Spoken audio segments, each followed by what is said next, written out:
Hello, সবাই কেমন আছো? আশা করি সবাই খুব ভালো আছো। আমিও বেশ আছি। তাই আরও ভালো থাকতে চলে গেলাম দেশের বাড়ি।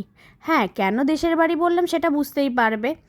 সবাই মিলে এখন যাচ্ছি। হাফ রাস্তায় এসে ব্রেকফাস্ট করে নিয়ে আমরা তারপর যাব।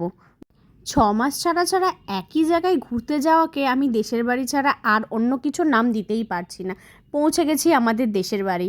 আশা করি বুঝতেই পারছো আমরা কোথাও একটা এসেছি ঘুরতে। হ্যাঁ, আমরা এখন এসে গেছি দীঘাতে। তো সেটাই হলো আমাদের দেশের বাড়ি। দেশের বাড়ি বলার কারণ হচ্ছে এটাই, 6 মাস ছাড়া ছাড়া নয় মন্দারমণি নয় দীঘাতেই হবে আমাদেরকে। তো আমরা এখানে সন্ধেবেলায় আবার একটু খাওয়া দাওয়া করে বেরিয়ে পড়েছিলাম।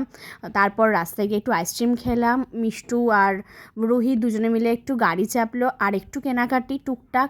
এখানে সৌতম দা লেগে পড়েছে, তার দেখা দেখে আমিও লেগে পড়লাম। তারপরে একটু বসে চলে এলাম এনার গান শুনতে। তো টাটা।